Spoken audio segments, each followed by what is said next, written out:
You're about to spend $300, $500, maybe even $700 on a sleep tracker, and I genuinely hope you don't. Not yet, not before you hear what I'm about to tell you. Because here's the reality, the sleep tracker market is one of the most beautifully marketed spaces in all of consumer health tech. Stunning apps, gorgeous hardware, promises of unlocking your sleep like some kind of biological code. And most buyers walk away more confused than when they started. I've talked to people who bought an Oura Ring and became obsessed with their readiness score, to the point where a bad score actually made their anxiety worse. I've seen Whoop users optimize their recovery data for months while still waking up exhausted every single morning. That's not a sleep solution. That's an expensive hamster wheel. So before you open that product page and hit Add to Cart, stay with me, because what I'm about to break down could save you hundreds of dollars or help you spend them in exactly the right way. Let's start with the most important question nobody asks before buying one of these devices. What problem are you actually trying to solve? Seriously, think about it for a second. Are you waking up exhausted and don't know why? Are you training hard and trying to optimize recovery? Or are you just curious about your sleep data? Because those three scenarios call for completely different tools, and buying the wrong one for your situation is where most people lose money. Now here's what I keep coming back to every time I look at this category: the fundamental limitation that every manufacturer quietly glosses over in their marketing. Consumer sleep trackers cannot directly measure sleep stages. Not Oura, not Whoop, not Garmin, not your Apple Watch, not a single consumer wearable on the market today can actually see inside your sleep architecture the way a clinical sleep study can. The gold standard for measuring sleep stages is called polysomnography, a lab-based test that measures actual brainwave activity through electrodes placed directly on your skull. Consumer trackers don't do that. What they do instead is measure movement, heart rate variability, skin temperature, and blood oxygen, and then run that data through an algorithm that estimates what your brain was probably doing. This is crazy! Studies comparing Oura Ring data to polysomnography found accuracy rates for REM sleep detection hovering around 70 to 75%. That sounds decent until you realize a 25–30% error rate means the tracker is wrong about your REM sleep roughly one night in 3 or 4. That's not a flaw, that's just the physics of what wrist-worn and ring-worn hardware can actually detect. And this matters because if you're making decisions about your training, your stress levels, your health based on sleep stage data that's wrong a quarter of the time, you might be optimizing based on a hallucination. But here's what most people completely miss. Knowing this doesn't mean trackers are useless. It means you have to use them correctly. And the people who get genuine value from sleep trackers are the ones who understand exactly what these devices are actually good at. So what are they actually good at? 3 things, and these 3 things are genuinely valuable. First thing, detecting trends over time. A single night's data from any consumer tracker is moderately reliable at best.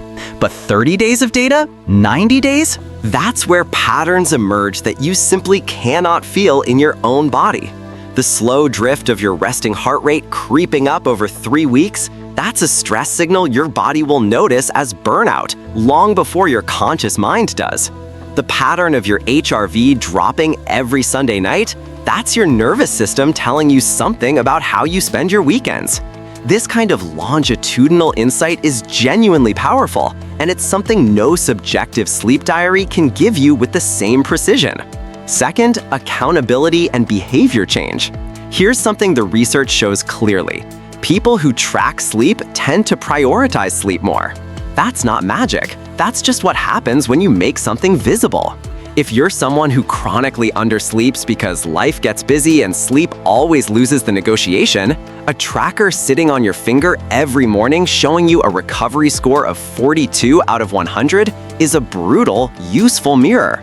Not because the score is perfectly accurate, but because it makes the cost of your choices impossible to ignore. Third, catching genuine anomalies. elevated resting heart rate that persists for several nights, blood oxygen consistently dipping below 90%. Heart rate variability collapsing in a pattern that suggests something beyond normal life stress. These are signals worth paying attention to, not as diagnoses, but as prompts to actually go talk to a doctor. Multiple users have caught early signs of illness, sleep apnea, and cardiovascular stress through their wearable data before they felt anything symptomatic. That's a genuinely useful early warning function. Now, because that's what trackers are actually good at, here's how to decide which one you should actually buy. You might be wondering, with all the options out there, what actually separates them? The honest answer is that the differences matter less than the marketing wants you to think, but they do matter. If accuracy and body signal depth is your priority, the Oura Ring 4 currently leads the consumer market in sensor quality and algorithm refinement. The ring form factor gives it continuous, consistent contact with your skin, better than a watch that shifts on your wrist during sleep.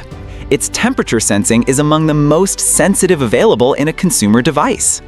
And its app, while occasionally guilty of over-gamifying your scores, gives you some of the most granular raw data available to a consumer. The catch? It has a subscription model, $5.99 per month on top of the hardware cost. If you hate subscriptions, factor that in. If recovery tracking for athletic performance is your priority, Whoop 5 is built differently. It has no screen, which is intentional. It's designed to remove the temptation to check your stats constantly, and instead deliver a daily answer to one question: how hard should I push today? Whoop is genuinely excellent for people training at moderate to high volumes who want a recovery load management system more than a sleep stage breakdown. If you want sleep tracking integrated into a device you already own, Garmin sleep tracking, available across their mid to high tier watches, has quietly become extremely competitive. Not quite Oura level in sensor refinement, but legitimately solid. And if you're already a Garmin user, you might be sitting on better sleep data than you realize. And here's where I'll say something that might genuinely surprise you. If you are currently struggling with insomnia, chronic poor sleep, or significant sleep anxiety, I would actually encourage you to think carefully before buying any tracker.